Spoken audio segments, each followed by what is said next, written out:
Welcome to another Insiders Elite. I absolutely can't wait to talk about these topics this week. After last week's show with Brett, it was absolutely amazing. So much marketing gold. We thought we'd go into a leadership and even like a business mindset about going it alone and you know that you don't have to go it alone and just share some things around that, just so there's business people out there who want to go it alone. Last week we gave you all the marketing. This week we're going to talk about going it alone and how that works, and even some trauma bonding, which is a really exciting topic. Jamie. Absolutely. Hey, great to be here with everyone here. Last week's show was just absolutely amazing. What I'm going to do, I'm going to flash something up on the screen here because Brett had an amazing offer. Brett Williams with RP Marketing there. He was our guest last week, and he shared something pretty incredible about how you can go ahead, and it ties in to what we're talking about this week about not going alone, not going at the business alone. So I want to flash up. He had a really great offer there, and I just want to put it up on the screen for anyone who's really seriously committed to growing their business. I would really welcome you to go ahead, click the link, get some information there, take a look at some of the packages that Brett's got, because if you're looking to grow your social media, if you're looking to expand your reach, to actually properly look at some marketing, then this is definitely something that you do not want to miss out on. So go ahead, grab that link at rpmarketing.co/insiders-elite.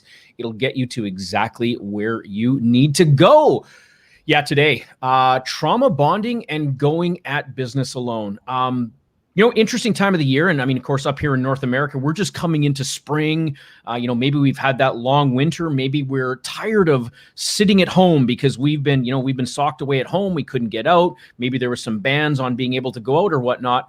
And people, what I've seen, what I've noticed is they are bonding. People are bonding together, but they're bonding under the wrong things. They're bonding under trauma. Now, we're not talking that, someone's died, someone's passed away. Trauma is anything that pulls us away from that greater good. Things that have hurt us in some way. People like to bitch and moan as well. Okay, that's a trauma as well. And when we begin to bond under those circumstances, what that does is it sets us up for absolute toxic relationships. Mick, when you think about this and we talk about this trauma bonding, I mean, it's so much more than, someone being impacted, someone being hurt. But when you think about trauma bonding, have you ever seen that in business where, something in business, you've seen people like that? Yeah, absolutely.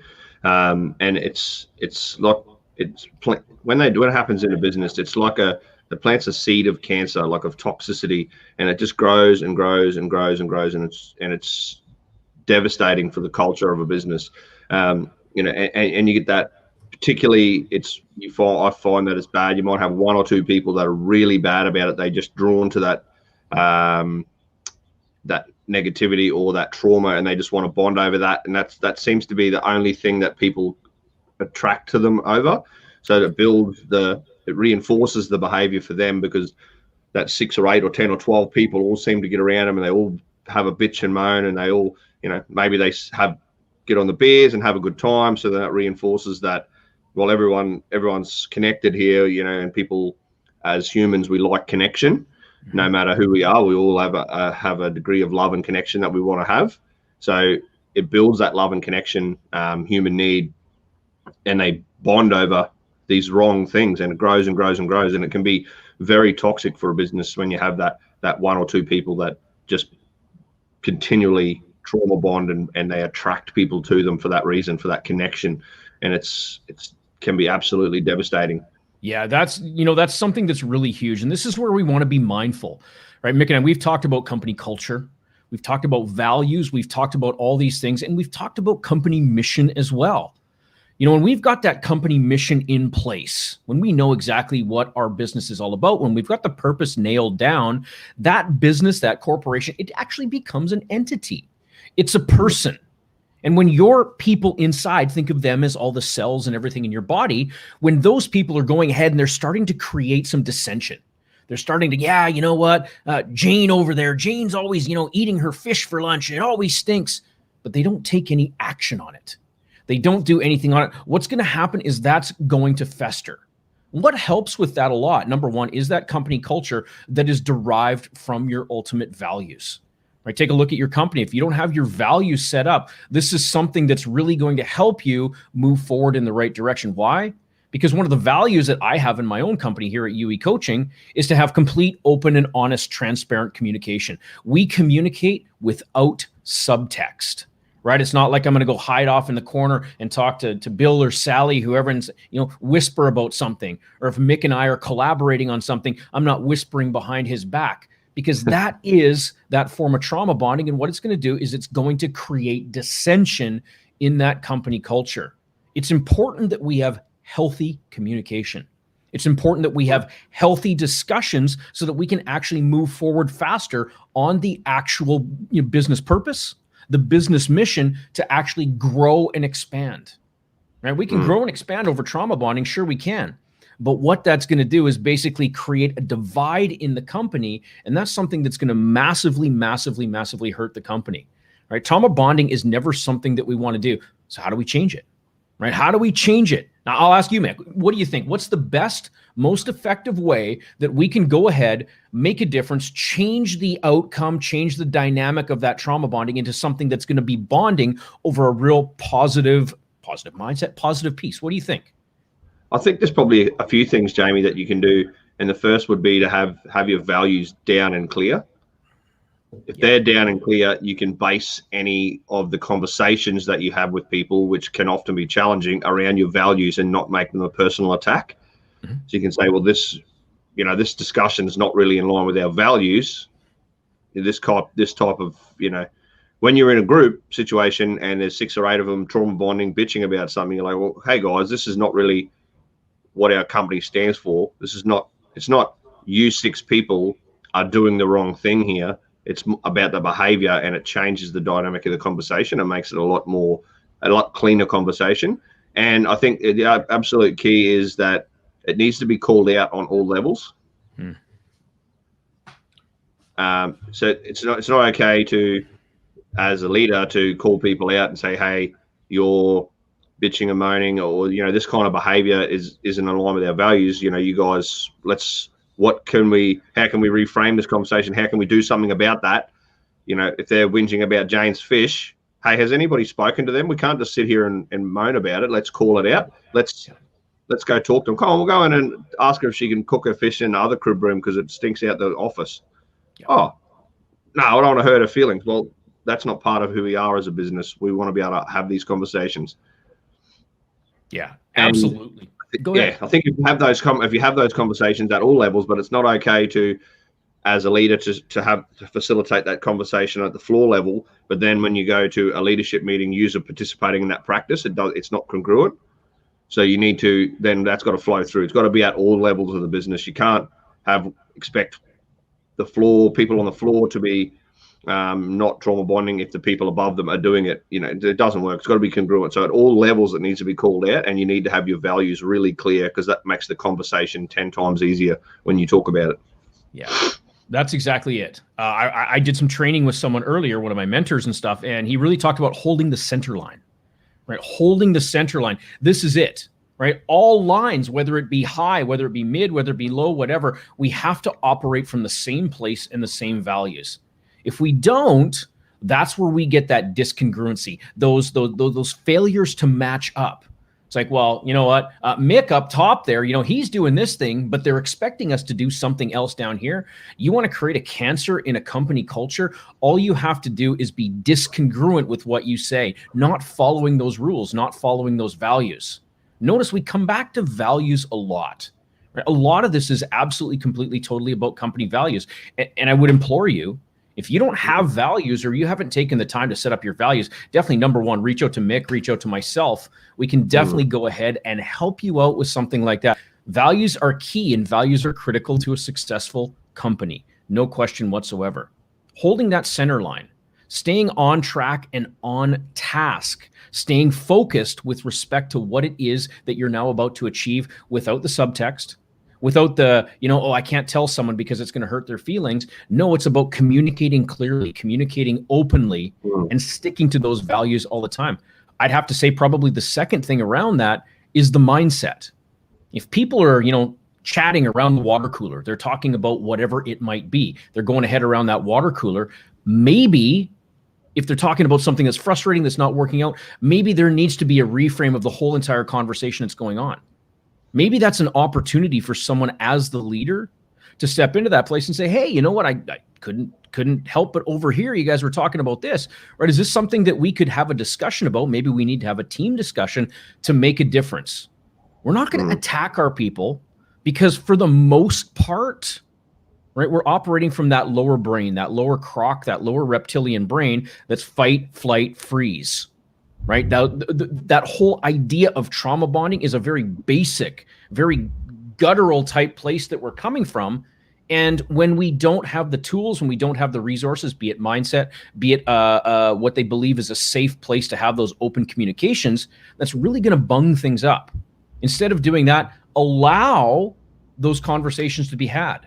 It could be something small, right? What's the saying that Tony Robbins says? Kill the monster when it's little.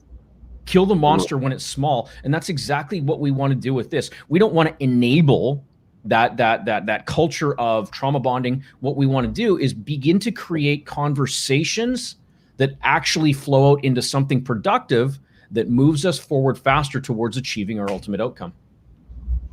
Yeah, absolutely. And you said something that was really key there, Jamie, when you said around kill the monster when it's small and calling it out and having a safe place. And I think probably one of the biggest handbrakes to curbing trauma bonding and that toxicity that seeps in is people not feeling like they have a safe place to have that conversation, and framing that's a safe place. And that doesn't happen overnight. Building that, people are bitching around the water cooler because that's their safe place. They feel heard.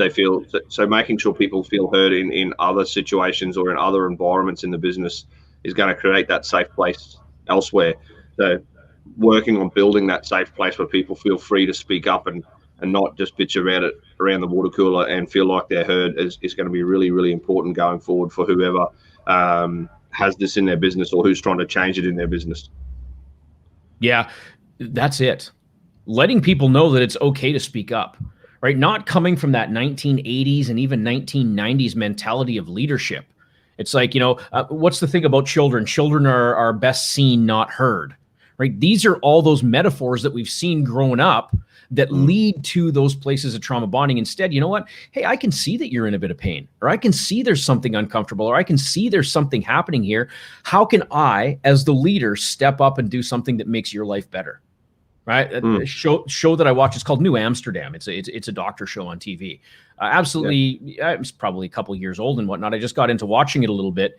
And one of the things that the doctor does when he steps right up, first thing he does is he comes in and says, how can I help you? And it was full of intent, full of actual true intent to go make that difference. What if all of us as leaders took on that idealism of how can I help? Right? How can I help you? How can I help you grow? How can I help you do better? How can I help you enjoy your job even more? I believe as leaders, right, as these corporate leaders and stuff, that's our duty. That's our responsibility to lead from the front, to actually give a shit about what our people are thinking. If they're trauma bonding, there's something that we have an opportunity to correct, something that we have an opportunity to make even better. Right? A lot of bosses, and I've been in that situation where I had those bosses. They catch you saying something kind of bad or nasty. It's like, well, you're fired. But what if you did the exact opposite? What if you said, you know what, holy shit, I can see that something's not going right here. You displayed a bit of empathy. Thank you, Gary V. Right? Empathy. You really went to that place right there. You came from that place of empathy. And you said, hey, you know what? How can I help you? How can I serve? How can I make an even bigger difference for you, for your family, for whatever's going on that's causing you this unrest, this angst? And I 100% agree with you there, Jamie. That's a great point. And if you have, as a leader, if you have a person in your team who maybe is not meeting their targets, who is struggling, you can come in and complain about the process, or you can get together and that's a form of trauma bonding. So you can say, oh, this is crap, this is blah, blah, this program doesn't work. But instead of the conversation needs to be coming, and this needs to be led from the leaders, you can come in and say, how can I support you? This is what we need to achieve. What do you need to be able to achieve that? Yeah. And then listen, like truly listen. because you can have that conversation, and if you have that conversation every week and you continue to have the same conversation, they'll stop talking to you because you're not listening. Yep. They're repeating themselves and nothing's happening. You need to truly listen and then give them the support they need if it's within your power. Yeah, this here is real true leadership 101. Why don't most people share things? Why don't they? Because they think they're going to get in shit. They think they're going to get in trouble some way because that's what they've been taught. What if you can really totally change the whole entire paradigm behind it? You as the leader to go make a difference in these people's lives. Now, look at this. I'm really focused on the team. I'm focused on the staff, the contractors, the employees, whatever it is. But why do I do that? Well, I'll tell you why I do it, because I'm selfish. Like, what? What's selfish got to do with it? Think about this. When you've got a team that absolutely loves what they're doing, when you've got a team that's engaged, that's kicking ass, taking names, they believe that they can trust in you, they believe that they can come to you when there's problems, do you think that team's going to work less? Or do you think that team instead is going to work a whole lot more, a whole lot harder? I guarantee, I absolutely guarantee, because I've seen it personally, that team is going to work 10 times harder. 10 times harder at least, because they see you as the leader that you are. They see you as having their back when they need it most. It's like, okay, I'm not going to get in crap, right? Someone's going to support me in this journey. Someone's going to, really have my back in this. I'm going to step up. It's a thing of reciprocity. What does that mean? When you've got your employees, your team, your contractors, when they are engaged, when they are a part of it, absolutely everything completely, totally changes. Productivity goes through the roof, right? It's one of the things that I teach. I share that I can help you, your business, gain about 400% increases in productivity. It's like, Jamie, you're talking out your ass. 400% increases, like, you're nuts. That you can't get that. The thing is you can. And it's changing the way you manage. It's changing the way you lead. It's changing the way you conduct your day-to-day business. But what's really great is these are small, simple changes that any leader, any person can put into place to have those radical impacts. That's the truth. Yeah, Jamie, and that's exactly right. It's only small shifts. Yeah. And it's really important that you implement these things to the team so that they can be super productive. And this really leads me into the next topic. And it's funny that we're talking about team now, and we're talking about all the things around team, because you're entrepreneur, solopreneur, went out on your own, and the topic is going it alone, but this stuff's all around team. So, Jamie, what is it about going it alone? People go out on their own. I'm going to be full-time coaching later in the year, back into my Awaken business, instead of sharing my time between other things. Going it alone. Let's just take that for a moment. Let's just celebrate that for one moment. You committing to your business, brother. I gotta celebrate you for that. That's awesome. Straight up, that is awesome right there. Congratulations on that. Big congratulations. Yeah. And look, I've still got lots to do between now and then, but that's later in the year. That's pretty awesome for me. Yep. But the topic of going it alone really sung out. Well, Jamie, you were going it alone. You have been going it alone for the last however long. You always talk now about your team, but 4 months ago, 6 months ago, there was no team. It was just Jamie doing everything. What's changed? What's the difference? Why is going it alone? Why you don't have to go it alone to be successful? Tell me a bit about that.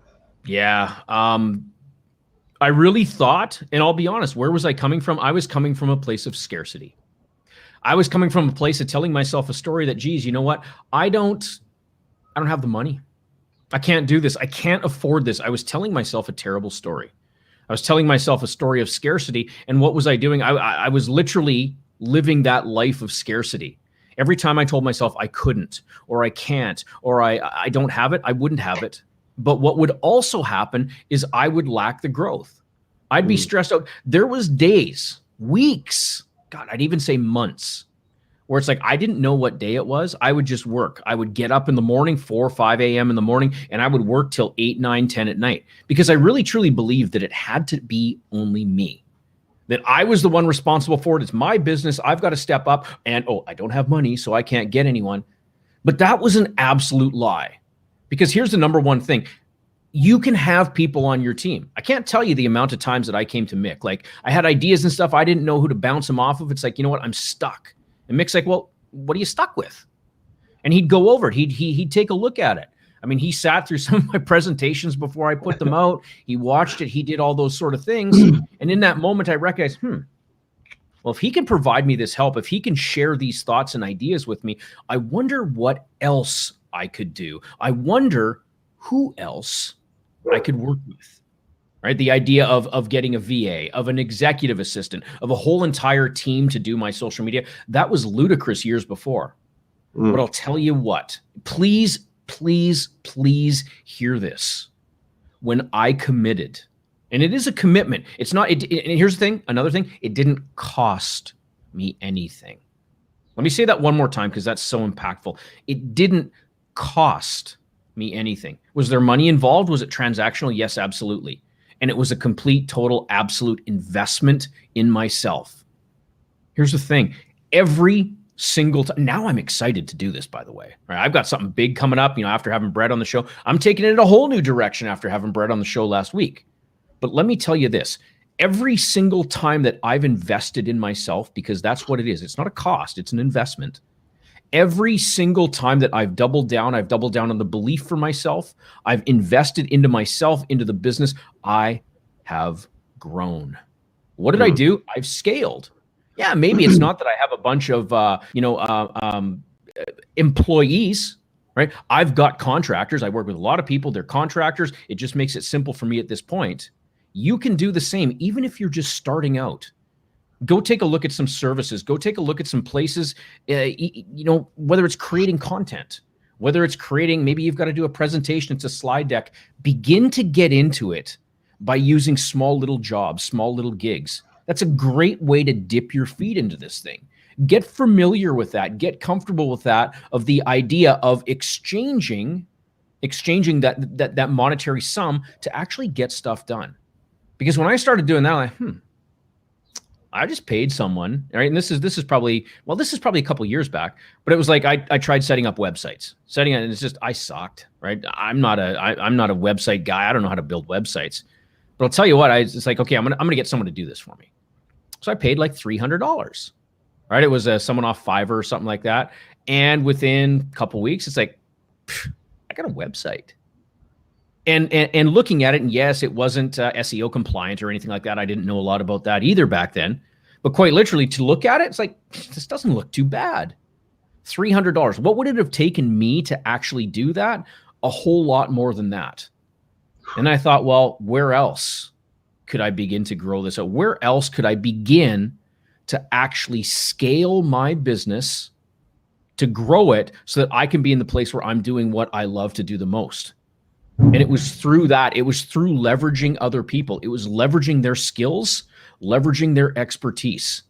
But it doesn't stop there. Where else do you think I went with that, Mick? What else, aside from leveraging people, where else did I invest that made a big difference? What do you think?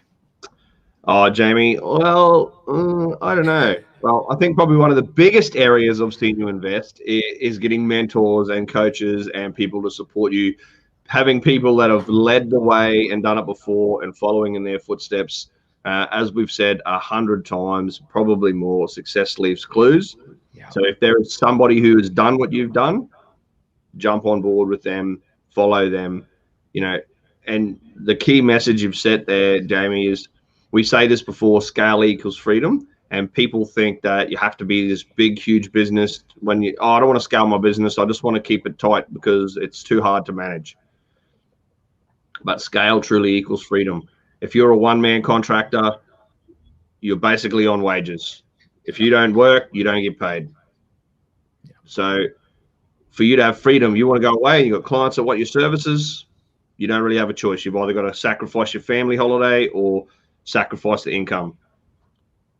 Increase that team to 4 or 5 people, have somebody who has a level of leadership and you can leave in charge. You can go on holidays. Your team still produces income. They still go and deliver the work for your clients. They still have a business that runs in the background.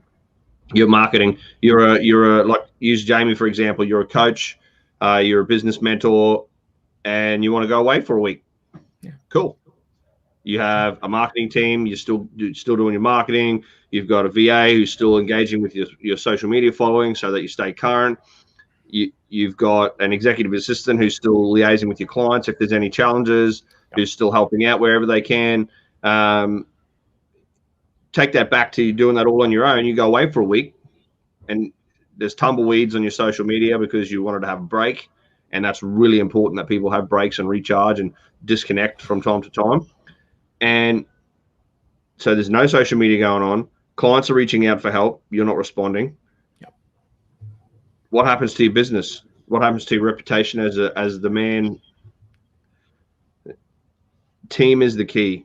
Having people to support you. Going it alone is not the formula for success. No. Having the three things, if you're going to go out on your own, the three things that I see and that we've seen with our clients that have helped them go from here to up here is having a coach or mentor who's done it before, who can help you lead the way. Being okay getting a team on board to support you with the things that are important for your business so you can focus on what you do best. Yeah. And leveraging that team to its fullest. Yeah. Those are humongous. Those are absolutely humongous. Have that support, right? To think you're going to figure it out on your own. I mean, I remember being in that place where I used to think, okay, and I'd tell myself a pretty poor story. I don't have the money to do it. I don't have the money to get a mentor to do these things. You know what? Jeez, I'll just figure it out on my own. I cannot tell you the amount of times where I've seen clients, even myself, it's like, yeah, I'll just figure it out on my own. There's lots of books out there. There's lots of stuff on YouTube. I can just go on YouTube and I can just go watch it. But here's the thing, rarely if ever is that the plan for success. What works is specific tactical direction that can only be gained from someone that's done it. If you believe that your plan of success is to watch a bunch of YouTube videos and go at it alone, you're going to struggle. How do I know this and why do I say it with such absolute confidence? Because I was that guy. I was that guy. And it's like, but Jamie, come on, I got belief in myself. We've got belief in ourselves so we can make anything happen. I'm not saying you don't have belief in yourself. But trust me, the fastest way to gain success is to go find someone that's done it. Behind me, you can't see it. But again, there's a whole bookshelf behind me here. What's on there? Tim Ferriss, Tools of the Titans, Tony Robbins. What are these people doing? They're going and finding that success. They're going and interviewing people and digging out that success. Now, those are some great books and stuff, but does it tell me exactly everything that I've got to do to go create that success? No. Right? I've invested, and I can't tell you even how much I've invested, and I will continue to invest.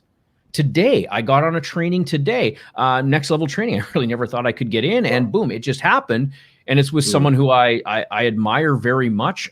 He's just incredible when it comes to sales and stuff. And it was just like, whoa, the knowledge bombs that were dropped. And even though it was some of the stuff that I had already heard, but just the way it was presented and to be involved, to be directly involved with this training by this person, it was just like, holy crap, I can't believe I'm here, first of all.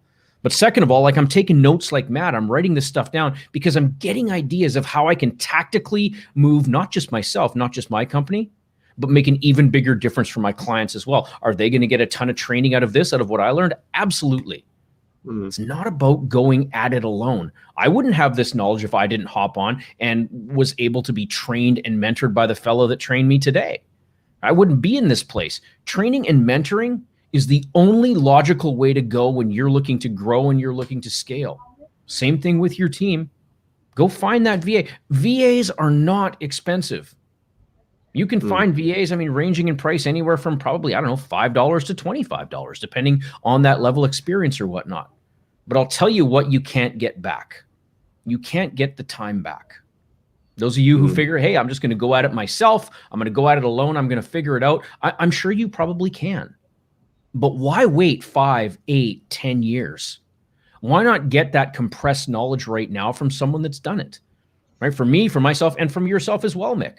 This is not our first rodeos, right? We've done this multiple times. We've done this a lot whereby we have this knowledge, and that's what makes all the difference. That's why we both go to mentors. That's why we both have invested in this, and I know that we're going to do it till the day that we die. It's about growing.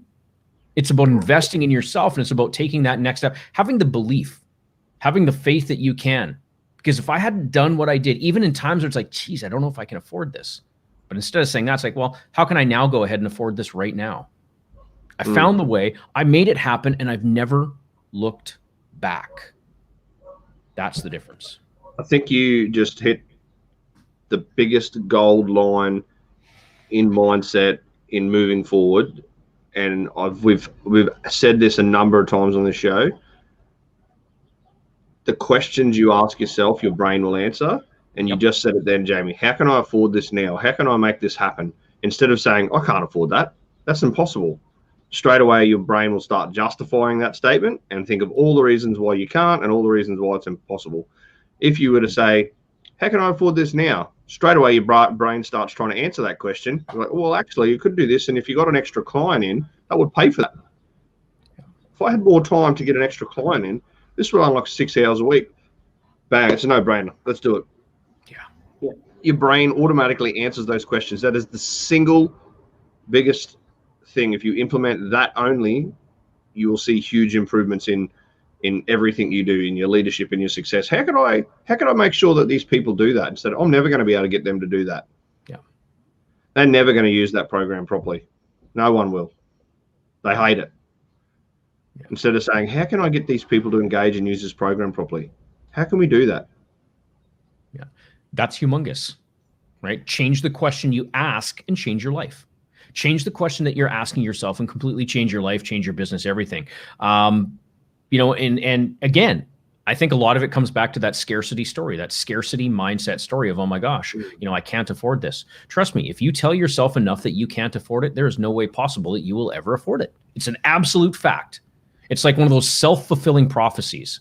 When you change the story, when you commit, right? And I've heard this before. I heard it from, all the gurus and all that. And when I actually saw it, when I've actually been a part of it to actually do it, it's not just BS. It's not just a sales line. They're like, yeah, just go ahead and commit. Because when you commit, you'll make it happen. Everything's possible. Right? And I'm thinking, yeah, that sounds like a really great sales line. That sounds like something that you just want to take my money. But here's the truth. Here's the absolute truth behind it. When you commit, when you make success your only option, that's the result you get. When you make success your only option, that's the result you will get. My clients, right? I've got quite a few clients here right now. And what have they done? For the majority of my clients, right? And I charge a lot of money. I'll be the first to say it. I charge a lot of money, and I'm proud to say that. Why? Because I generate results, right? End of story. I generate results. I charge lots and I generate results. But here's the thing. What kind of results and how fast? Well, my clients, on average, they're paying for my entire year. They're able to do that within the first month or two. Now, I don't charge a full year up. I do something very different than a lot of people out there. Mick and I have, we strategize this together, and we've got a little bit of a different process in both of our businesses of how we work and how we charge clients. It makes it affordable. It makes it easy because, let's face it, we both know that we command a high price based on the experience that we have. But this isn't about price. This is about getting results. How cool is that when you make that initial investment, you can actually start off with a bang to actually start putting that money in the bank right away. My clients, again, they're recovering what they would normally have to pay for the whole year, and they're only putting up a small amount up front to be able to do that. That's next level. Jamie, results like that is brilliant. That's why people jump on board with you. That's why people are itching to get in your program. And you say you only take on a few every month because you want to make sure you deliver those results. Yeah. You've got a queue of people waiting to get into your, work with you. So look, and that's outstanding. And getting the results and making the investment, like people say, I've been at lots of events where they sell and they pitch and they talk about mindset and make sure you commit, because once you commit, and it's a sales. They're trying to sell their program. But you know what? It actually has a lot of truth in it. And I don't care if you never buy my program. Yeah. But what I do care about is that you change the way you ask that question, because it will change how you look at everything. Don't use it on money things. Use it on other areas in your business. Like I said, use it on other areas of your life. Your children. How can I get my kids to do their homework every afternoon? Instead, I hate homework. They never want to do their homework. Mm-hmm. Ask, how can I get them to do their homework? Yeah. Oh, well, what if I made it fun? Or what if I changed this? Or what if I did that? Or what if I put a reward system in place? Or what if... Then you start coming up with solutions. It's a straightaway solutions mindset. It changes you from flipping it completely on its head. So even if you don't use this stuff, talking about investing in a coach, which is absolutely critical, anyone should be doing it. Everybody should have one. But even if you don't, even if you're just using it in other areas of your life, go and prove it works. Use it somewhere else that's not related to making a financial investment. Use it for something else. You want to save up for a new bike because you're into mountain biking and you're like, I want this kick-ass $3,000 bike. Use it on that. You're like, I can't afford that bike. Like, there's no way. I'd have to work a billion hours overtime to pay for that. Work it out. So how can I afford that bike? What can I do to be able to afford that? And just see what happens. Use it in other areas of your life and prove it works. Yeah. What's really great here is you can bring that back to the whole trauma bonding too. If we come back to the beginning of the show, right? How can we make a win out of this negative experience? How can we now go ahead and make a win out of this experience, right? How can I create a raving fan in this employee? Because here's the thing, raving fans don't just exist in customers. Raving fans don't just exist in customers. Raving fans, they exist within our business. They exist within our team. And when we've got raving fans, i.e. an amazing, outstanding, incredible culture, we have all the keys for success. Success becomes inevitable. Listen to that. Listen to that. Success becomes inevitable. There's a mindset. There's a focus. All from, hey, how can we turn this around? How can we have an even better experience? How can we create something meaningful that meets everyone's needs, that helps the business grow? I could keep asking these questions all day long because I've literally trained myself. It's a practice. It's a habit. It's not like, I'll pick on the worst thing that can happen. What's the worst thing that can happen? Who gives a shit what the worst thing that can happen is? What's the best thing that can happen right now? Change the question, change your business, change the question, change your life. Yeah. And I've heard all the experts say that, Jamie, and we can't say it enough. Even like you say, tying that back into the show, you've got trauma bonding and you say, I'm sick of these people bitching. All they ever do is bitch and whinge. Guess what you're going to get? More people bitching and whinging, because guess what you're doing? Bitching and whinging. Yep. How can I turn this around so that people don't want to bitch and whinge at the water cooler? Yeah. What do I need to do for people to be able to step up to change this culture? How could I make an impact and so people don't want to bitch and whinge? Flip it around. Use these questions to help counteract the trauma bonding or the bitching and whinging at the water cooler or whatever you want to call it. Use these questions to change the game. These questions are the key to move forward. They're opportunity questions. They're forward-looking questions. They are the key to changing everything, whether it's your culture, whether it's your leadership, whether it's stuff at your home, whether it's making an investment to get a coach or a mentor, whether it doesn't matter, whether it's buying that new car or whether it's, you want this big flash car, it's $80,000. You're like, I can't afford that. How can I afford that car? I want one. Yeah, absolutely. Change the mindset around, those pricings and stuff too. It's kind of funny. Before we wrap up here today, I got two things I want to share here. The mindset around money. And I really noticed that because I really used to believe I had some certainty around the idea of $1 million. Right? I used to really think that, holy shit, $1 million, I can never have that. That's just too much money. I can never achieve $1 million because that's too big. And I got to share this because it was a really pivotal point. I was driving in, this is just a couple days ago, I was driving into work, driving into the studio here, and the idea came and the idea was solid. You know what the idea was? $1 million really isn't that much.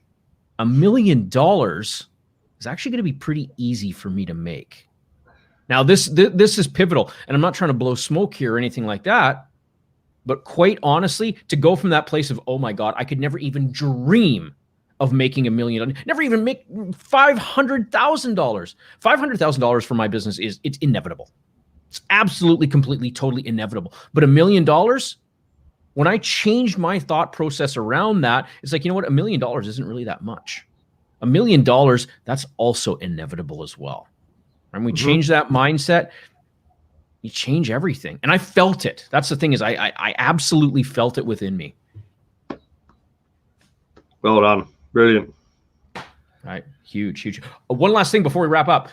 We are doing something very special in Insiders Elite. Our group on Facebook, iebegroup.com, is that we will have on Wednesdays in North America and Thursdays in Australia, early in the morning, Australian Eastern Standard Time at 7 a.m.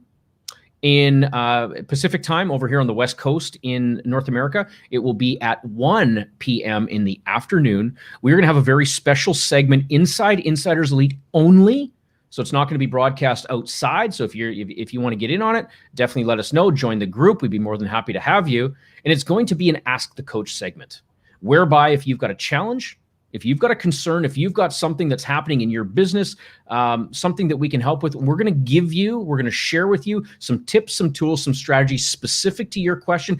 And if you're brave enough to come on and brave enough to air it out, we'd absolutely love to have you on. It's just a small segment.